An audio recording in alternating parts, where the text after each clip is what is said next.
How to be assertive without being rude. Growing up, my father was a deacon for 30 years, and he also served in the military. And because of these reasons, my dad was very strict with his discipline. He was so strict that he would tell us things like no, but he would follow up those no's by saying, and don't ask me again. It was tough, man. So if I wanted to ask my dad, can I go to the park? Can I go hang out with friends? Can I buy these shoes? Can I watch this movie? Whatever it was, if my father had a no answer to it, he would not only say no, but he will also follow up by saying, and don't ask me again. And as a kid, you learn to not test those boundaries because when you did ask him again, he would unfortunately, let's just say he wasn't a nice dad that I know him to be now. All right. So what did that teach me growing up?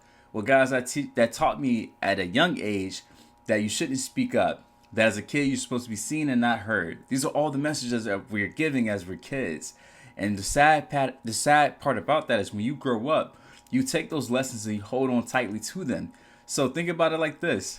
When you're an adult, when you're working in a corporate America, in a system, in a school system, in an organization, or even if you're running your own business, if you still have those same mantras and same beliefs that you should be seen and not heard, it can come to your detriment as an employee, as a 9-to-5, as an entrepreneur.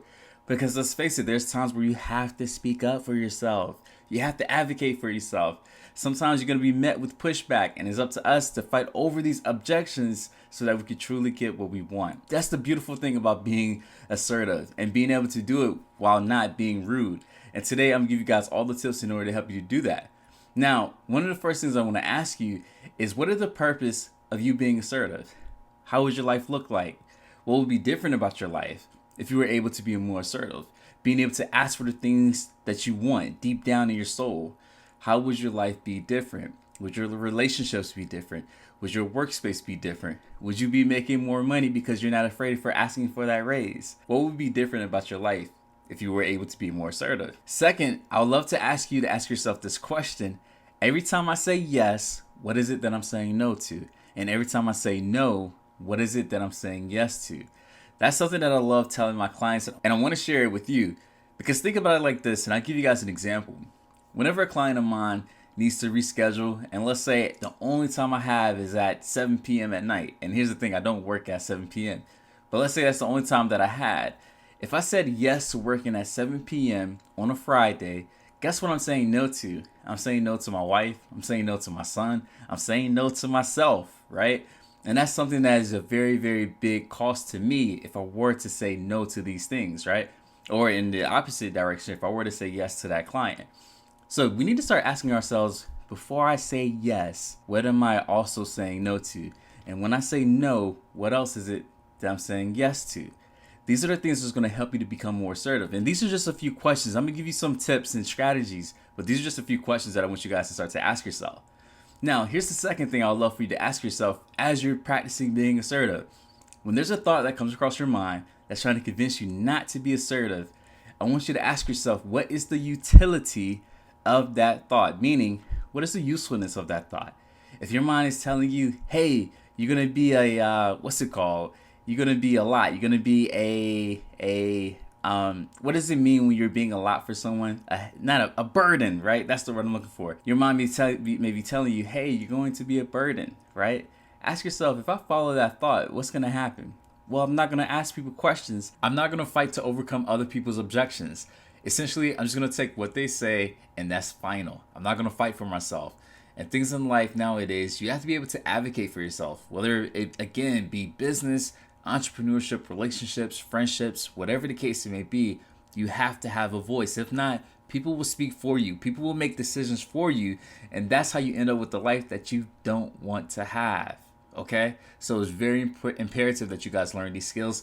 And I'm going to give them to you guys for free. I'm going to give you guys everything that I would give in a therapy session right now. So buckle your seatbelts and get ready for this podcast. One of the first things that you want to remember in terms of being assertive and not being rude is making sure that the problem stays the problem. None of us, not me, not you, not the person that you're speaking to, none of us actually represent the problem. And we want to make sure that when we're working together to find a solution, and we're not taking jabs at other people.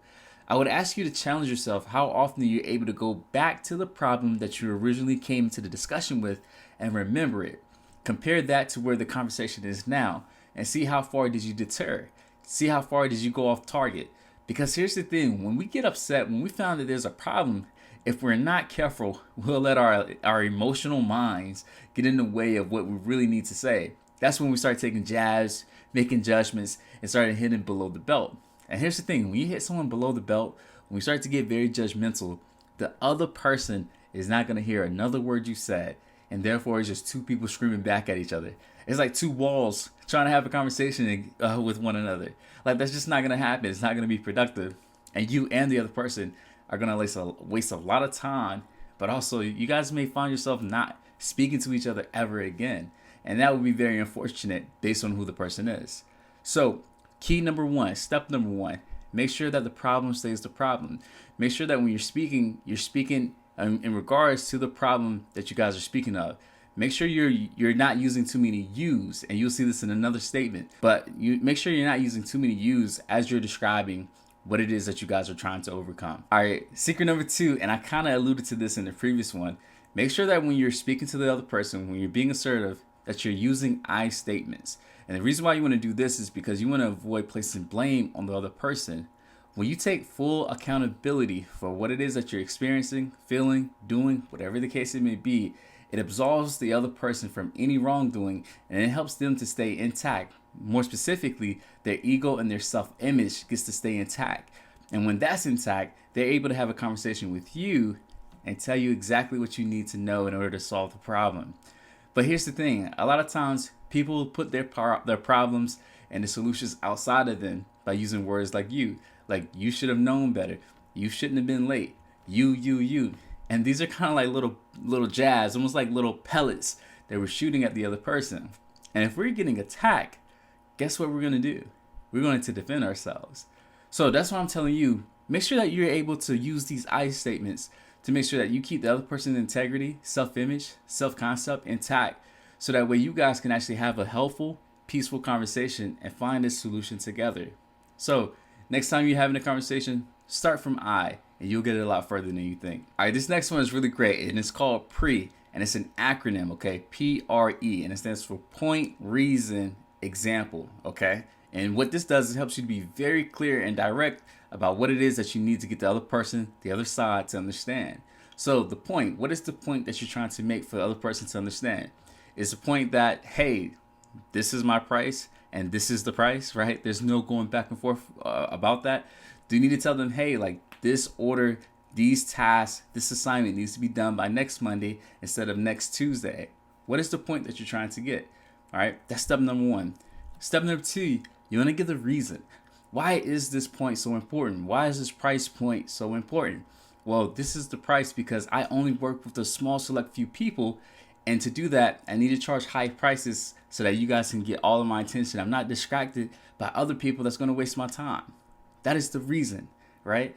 Another reason in the example that I gave, well, the reason why I need this task, this assignment due Monday instead of Tuesday is because on Monday evening, me and my supervisor are going to go over this report. And if you give it to me by Tuesday, I'm not going to have it to go over what my supervisor is about. Right? So tell them the reason. And a great way to incorporate the reason part in the acronym PRE is by using the word because. So at the end of your statement, at the end of you making your point, use the word because, and that will entrust you into the reason portion of the acronym PRE.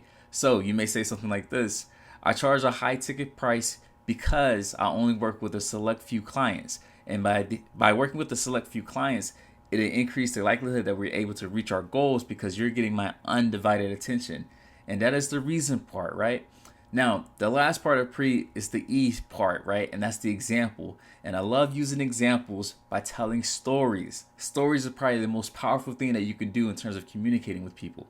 Stories have long been a way of being able to transcribe reasons, beliefs, stories, religion, spirituality, all that stuff from decades, right? From generations, right? So from 5, 10, 15 generations before me, there's been stories that's been told. And I think a great example of this is in the story Roots, but that's a whole another story. So when you give your point and your reason, give them a story of in the past, or maybe a story that is related to what you have to say, right? So this story may be from something that you've seen in the news, something that you've seen other successful people have used, and you want to try to now implement this within your business, your career, your relationships, whatever it may be. Okay, and that's how you use pre, and that's how you're able to be assertive without being rude. So point, reason, example. Tell them the point, use the word because, and then tell them the story. That's all you got to do. Okay. Next, and this is a great one. This is a real simple one, but yet it's effective, and it's the empty chair technique. This is something that I have my clients do if they've gone through grief, but it's also a great example of how to practice being assertive without being rude. And what you're going to do is you're going to take a pen and paper, and you're going to imagine the person that you need to speak with sitting in the chair across from you. And what you want to do is you want to write down all the words that you would love to tell them as if they're sitting there. What this is going to do is it's going to help you to start to practice using that vocabulary that you need to use. So, for example, using pre, using the I statements, and being empathetic, keeping the problem, everything that I've said before is going to help you to use all those skills and be able to execute in a firm but yet gentle way. So, what I want you to do is take 5 minutes and start to journal what is it that you like to tell this person and speak to them as if they're there. And notice what words come up. After you write it down, read it and see if there's any editing that you need to do to these phrases that you're going to say to them. This is a great way to get you to be exposed to being assertive, which may be a new skill for you. And trust me when I say this will work for you time and time again. And the last part, you cannot forget this, is empathy. And more specifically, what you want to do is you want to empathize and describe the situation as they see it, how they're feeling about the situation, before you explain what boundaries, what objections, what points you would like to get across. Because what you want to do is you want to let the person know that you have an accurate diagnosis of what it is that they're going through, or an accurate diagnosis of the problem that you guys are both encountering. By doing this, it gives you a best chance, right? It gives you the best chance to come up with the correct solution. There's this phrase within medical fields where they say an accurate diagnosis is half the battle. And it's the same thing when you're having an argument or a disagreement with someone that you're working with, an organization, whoever the case may be. So you do that by, again, being empathetic, trying to describe the problem by using the exact same words that they're using. And that's big. That's called mirroring. So you want to mirror the words that they're using and ask them, did I get this correct? Is this how you feel? To me, it sounds like, and then implement whatever it is that you think it sounds like they're feeling. By doing this, it allows you, or it gives you the best chance to show empathy, so that way you guys can actually get off on the right foot in terms of the disagreement. Now, these are the skills that you can use to be assertive, but yet firm, right? Be assertive, but yet gentle, and not be rude, so that way you can get the best chance of having the outcome that you're desiring. Now, here's the thing. By using these techniques, it does not guarantee that things will fall in your favor. But again, it gives you the best chance to get what you want out of life, out of your relationships, work, career, business, all of those things. Now, just to re-summarize some of these points, I want to again tell you that first you want to make sure the problem stays the problem. Don't start attacking people. Don't start taking judgments or making judgments about the other person. Next, be sure to use I statements. Make sure you're coming from it from a place of I, me, and what I need to do. The second you start saying you is the second that people start being defensive, and the total fight, the total argument is totally lost. Next, use the pre-framework. So point, reason, and example. So state the point, use the word because to help you to give the reason portion, and then tell a story, which will help you with the example portion. This will help you to stay on point whenever you're trying to describe the solution. Next, you want to practice by journaling by using the empty chair technique. And this is just to simply get you more exposed to telling things how it is, being able to be assertive. You got to actually practice it, okay? And then last, make sure you're being empathetic. Describe the problem as you see it, as they see it rather, and make sure you're using the exact same words that they're using. And then ask for confirmation at the end. Ask them, hey, does this sound about right?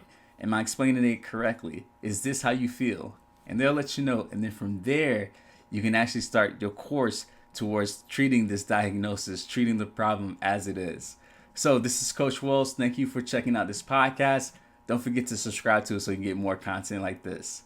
All right, guys, later.